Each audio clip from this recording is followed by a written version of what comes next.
7 signs that you are not good about your money. 7 tanda-tanda bahwa kamu itu belum financial intelligent atau kamu itu nggak oke dalam hal mengelola keuangan kamu. So, apa aja? Ikutin yuk video hari ini dan juga apa yang bisa kamu lakukan untuk memperbaikinya.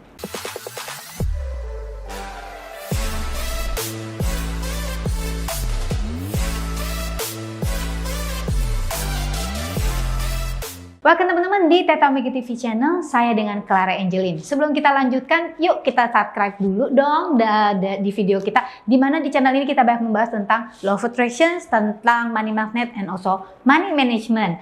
Oke, so 7 tanda-tanda bahwa you're not good with your money. Oke, walaupun kamu mungkin udah ngerasa, kamu mungkin perlu nonton video ini biar makin ditampar gitu ya. So, tanda yang pertama adalah kamu tidak tahu berapa yang kamu hasilkan. Wah, ini gawat kalau nggak tahu yang dihasilkan.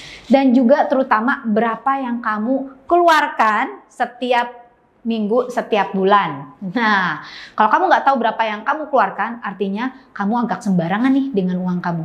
Nah, obatnya apa teman-teman? Obatnya adalah belajar yang namanya budgeting, belajar yang namanya money management. Karena kenapa teman-teman? Kalau kamu nggak tahu berapa yang kamu hasilkan, ya, dan apalagi kamu nggak tahu apa yang kamu keluarkan, itu artinya teman-teman apa? Kita nggak punya kendali atas keuangan kita, dan biasanya cenderungnya kita menghabiskan lebih daripada yang kita hasilkan, dan ini apalagi kalau dibiarkan dalam jangka panjang akan sangat berbahaya sekali.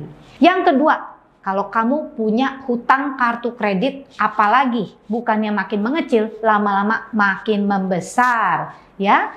Jadi kalau memang ini adalah penyakit yang kamu miliki, hutang kartu kredit artinya apa teman-teman? Ketika jatuh tempo, kartu kredit itu tidak dibayar full. Nah, bagaimana ngobatinya teman-teman? Berusaha untuk selalu bayar full ya teman-teman. Nah, kita punya satu video, sebenarnya punya beberapa video tentang hal ini, apa sih bahayanya punya hutang kartu kredit dan bagaimana cara membereskan hutang-hutang kamu. Kamu bisa cek di video sini atau kamu lihat di deskripsi di bawah ini, oke? Yang berikutnya, kamu senantiasa terkejut kalau melihat jumlah tagihan di akhir bulan. Nah, ini sama aja dengan apa teman-teman? Bahwa kamu tidak tahu bagaimana kamu membelanjakan uang kamu atau berapa banyak yang istilah kata nih dicas di kartu kredit kamu setiap bulan. Nah, tapi bukan cuma kartu kredit teman-teman. Kalau kalian tidak punya kartu kredit, tagihan-tagihan yang lain mungkin misalnya tagihan telepon, tagihan listrik. Ini juga adalah hal-hal yang sebenarnya kita bisa kendalikan. Bagaimana penggunaannya kita kendalikan sehingga tidak berlebihan. Dan kalau kamu tidak punya kendali terhadap hal ini, kalau kamu nggak tahu, artinya you're not that good with your money. Oke?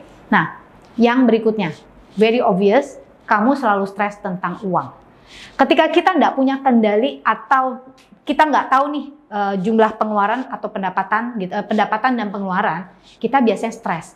Karena apapun yang kita tidak bisa kendalikan, kita stres. Setidaknya teman-teman, kalau kalian tahu, kalian punya catatan, kalian punya budgeting yang tepat, teman-teman tuh tahu ya, oh bulan ini saya berlebihan. Tapi seenggaknya teman-teman tuh ngerti, berlebihannya tahu angka percisnya. Oh, kelebihan berapa ratus ribu gitu ya pengeluarannya. Artinya bulan depan saya harus obatin ya. Saya harus berhemat ya. Dan saya harus melakukan langkah-langkah yang tepat untuk memperbaiki kesalahan saya di bulan-bulan sebelumnya. Tapi kalau teman-teman benar-benar nggak tahu, gelap gulita gitu ya tentang keuangan kalian, biasanya ini akan menyebabkan kita semakin stres karena kita nggak tahu kita ngutang berapa ya, terutama ya kita benar-benar jatuhnya berapa dan bagaimana kita memperbaikinya ya. So knowing is everything. Yang berikutnya adalah kalau kamu takut dengan yang namanya ide investasi. Nah, investasi adalah bagian yang tidak terpisahkan kalau kita memang serius tentang bagaimana memperbaiki dan meningkatkan keuangan kita. Tetapi investasi ini juga kita tidak boleh sembarangan ya teman-teman. Jadi perlu belajar skill-skill yang diperlukan. Ketika kita takut dan menghindari topik tentang money, tapi tentang investment, it means that you're not that good with your money. So, bagaimana cara memperbaikinya? Belajar untuk mengatasi ketakutan itu, cari tahu apa sih yang ada di balik ketakutan itu ya. Diperbaikin dulu secara mental dan setelahnya baru belajar teman-teman. Belajar skill-skill yang tepat untuk bisa mempersiapkan kamu bisa investasi. Dan tentunya teman-teman mempersiapkan diri dengan memiliki tabungan yang cukup sebelum kamu memulai investasi. Tentang investment, tentang investasi dan ciri-ciri investasi mulai dari yang paling simple sampai yang paling complicated, teman-teman bisa cek di video yang ini ya teman-teman.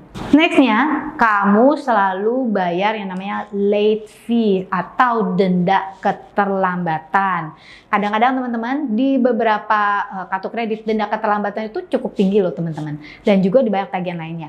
Artinya kalau kamu selalu membayar denda keterlambatan, kamu itu nggak punya kendali tanggal berapa kamu harus bayar, ya jumlahnya berapa, ya teman-teman, sehingga artinya kamu nggak punya kendali terhadap keuangan kamu. Nah, kalau kamu seperti ini, obatnya apa teman-teman? Nah, mulai sekarang duduk dan lebih teliti teman-teman. Dan supaya nggak terlambat, coba dipasang alarm di handphone gitu ya. Jangan di hari H-nya, 1 atau 2 hari sebelumnya untuk pengingat, oh ini waktunya saya bayar tagihan. Dan yang berikutnya, last but not least, apa sih tandanya buat that you not good with money? Kalau kamu nggak punya namanya emergency fund atau dana darurat. Untuk mengetahui apa sih dana darurat Kak? Kalau buat yang baru pertama kali di sini, makanya teman-teman subscribe di channel ini. Oke, dan selain subscribe, teman-teman bisa cek di video ini ya teman-teman tentang emergency fund atau dana darurat. Sehingga teman-teman bisa mulai tahu, mulai ngerti, dan mulai mempersiapkan diri. Kalau video ini bermanfaat untuk teman-teman, jangan lupa untuk klik like and tekan subscribe-nya teman-teman dan juga tekan tombol bell notifikasinya. Di-share video ini kepada teman-teman yang lainnya. Dan cek juga video-video kita yang lainnya di channel ini tentang money management and also about money mindset dan law of attraction. Saya dengan Clara Angeline, thank you for watching this video. Don't forget to live extraordinary and live your life to the fullest.